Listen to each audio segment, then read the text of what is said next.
जय हिंद दोस्तों। प्रभात physical education में आप सबका स्वागत है। दोस्तों आज हम बात करने वाले हैं सैचुरेटेड फैट और अनसैचुरेटेड फैट के बारे में। जैसा कि हम सबको पता है कि सैचुरेटेड और अनसैचुरेटेड फैट से एक या दो क्वेश्चन हर एग्जाम्स में बनते हैं, चाहे वो DSSS हो या KVS NVS या UPTGT, इवन कोई भी एग्जाम्स हो। तो हमारे फिजिकल एजुकेशन में ये एक महत्वपूर्ण टॉपिक है और यही थोड़ी सी चीज़ें जान करके हम एक या दो क्वेश्चन अपने एकदम 100% सिक्योर कर सकते हैं और सही कर सकते हैं। मैंने ये नोट्स बनाया है, मैं इसे आप लोगों से साझा करता हूँ। ऐसे बहुत सारे लगभग हज़ारों पेज के मैंने नोट्स बनाए हैं अपने हैंड रिटेन। वो सारे नोट्स मैं आप लोगों से धीरे धीरे साझा करूँगा और आप भी चाहें तो ऐसे ही नोट्स अपने बुक में बना सकते हैं और इसे अच्छे तरीके से अपने दिमाग में कंठस्थ कर सकते हैं। चलिए हम बात करते हैं सैचुरेटेड फैट की। तो अगर ये इसकी बात करें हम, तो सैचुरेटेड फैट में हाइड्रोजन परमाणुओं की जो सबसे अधिक मात्रा पाई जाती है। दूसरी चीज़ ये है कि इसमें डबल बॉन्ड नहीं होता है यानी, और तीसरी चीज़ ये है कि ये कमरे के तापमान पर सॉलिड अवस्था में पाई जाती है, यानी कि कमरे के तापमान पर कौन सा फैट सॉलिड फॉर्म में होता है, कौन सा फैट लिक्विड फॉर्म में होता है, ये आपको एग्जाम्स में ऐसे दिए जाते हैं। पिछले जो 2021 DSSS की अगर हम बात करें तो ये दूध दे दिया था उसमें और पूछा था कि ये सैचुरेटेड फैट है या अनसैचुरेटेड फैट है। तो दूध क्या है दोस्तों, ये हमारा सैचुरेटेड फैट है। इसमें अगर हम बात करें तो एग्जाम्पल के तौर पर सैचुरेटेड फैट में दूध हो जाएगा, मक्खन हो जाएगा, पनीर, ताड़ का तेल और नारियल का तेल, ये सारी चीज़ें आपको सैचुरेटेड फैट के अंदर आ जाएंगी। इसके बाद क्या चीज़ें और एग्ज़ाम पॉइंट ऑफ व्यू से जानने की ज़रूरत है वो हम देखेंगे। अधिक सेवन से इसका LDL यानी लो डेंसिटी लिपोप्रोटीन या फिर इसको हम खराब कोलेस्ट्रॉल भी कहते हैं, इसका जो स्तर है वो ज़्यादा हो जाता है और ये हमारे हृदय रोग या हार्ट अटैक जैसे बीमारी ला सकते हैं। बीमारियां हार्ट अटैक से लेकर के सूजन, पूरे बॉडी में सूजन हो जाती है, ये बीमारी हो सकती है और इससे कैंसर होने के भी ज़्यादातर चांसेस होते हैं, हार्ट कैंसर।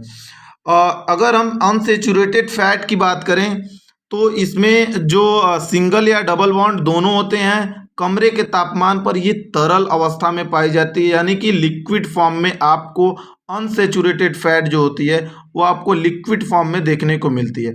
अगर अनसैचुरेटेड फैट की बात करें, ज़्यादातर क्वेश्चन दोस्तों आपको अगर मिलेगा तो यही मिलेगा कि या तो आपको एग्जाम्पल दे दिया जाएगा कि जैतून का तेल या मूंगफली का तेल ये सैचुरेटेड फैट है या अनसैचुरेटेड फैट है, ये आपको देखने को मिल जाएगा।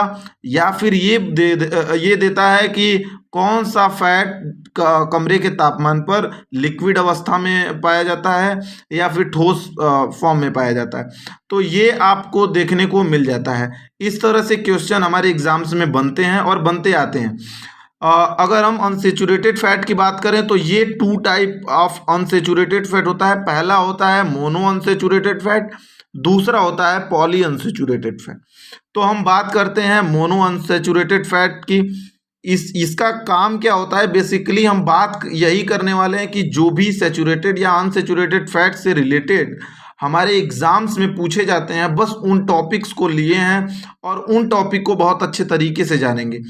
पहला चीज़ आपको तापमान दे देगा, दूसरा चीज़ आपको कोई एग्जाम्पल दे देगा, जैसे कि 2021 DSSS में पूछा था कि दूध कौन सा है, सैचुरेटेड या अनसैचुरेटेड, ये दे देगा।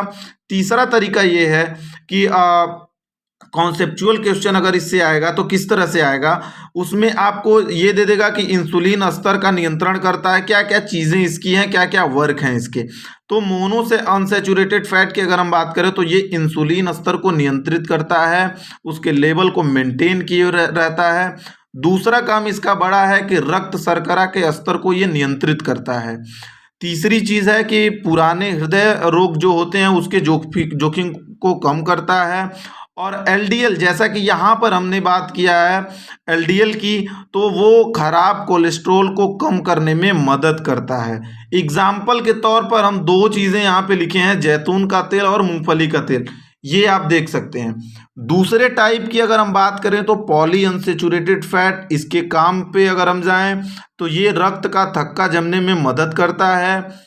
और दूसरा इसका काम है मांसपेशीय गति को मांसपेशीय गति में बहुत ही अच्छी भूमिका निभाता है। दोस्तों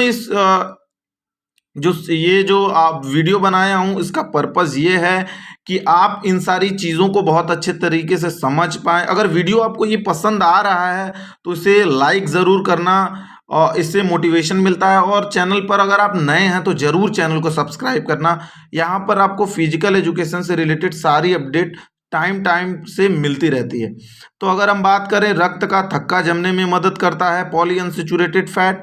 और दूसरी चीज़ ये है कि मांसपेशीय गति को ये नियंत्रित करता है और मांसपेशीय गति में लाभदायक है। तीसरी चीज़ ये है कि कोशिका झिल्ली यानी कि सेल मेम्ब्रेन के निर्माण में ये बहुत महत्वपूर्ण भूमिका निभाता है। सूजन कम करने में, हृदय रोग के जोखिम को कम करने में ये भी आपका महत्वपूर्ण योगदान देता है। एग्जाम्पल की बात करें तो सूर्यमुखी का तेल, अखरोट का तेल और सोयाबीन का तेल। अगर आपको क्वेश्चन देखने को मिलेंगे कॉन्सेप्चुअल, तो आपको इसके वर्ग के रूप में ही मिलेंगे। ऐसे आपको 3-4 सीक्वेंस में दे देगा और बोलेगा कि इंसुलिन स्तर को नियंत्रित करता है, रक्त शर्करा के स्तर को नियंत्रित करता है। मतलब आप कौन सा सही है, ABCD सही है या AC सही है, इस तरह से आपको कॉन्सेप्चुअल क्वेश्चन में दे देगा। और अगर डायरेक्ट फॉर्म में देगा, जिस तरह से हमारे UPTGT में पूछा जाता है, तो आपको दे देगा कि कमरे के तापमान पर कौन सा फैट तरल अवस्था में पाया जाता है या फिर कौन सा फैट जो होता है वो सॉलिड फॉर्म में पाया जाता है। दूध का एग्जाम्पल ये आपका 2021 DSSB एग्जाम में पूछा गया था। उम्मीद है ये वीडियो आपको पसंद आया होगा। और इस तरह से लगभग हज़ारों पेज के नोट्स मेरे पास अवेलेबल हैं जो मैंने खुद बनाया है। अगर आप चाहते हैं कि मैं उसे आपको साझा करूं तो इस वीडियो को ज़्यादा से ज़्यादा लाइक करें, शेयर करें और चैनल पर बने रहें, चैनल से सब्सक्राइब करें। वीडियो कैसा लगा कमेंट बॉक्स में ज़रूर बताएं। दोस्तों जय हिंद। उम्मीद है ये आपको पसंद आया होगा।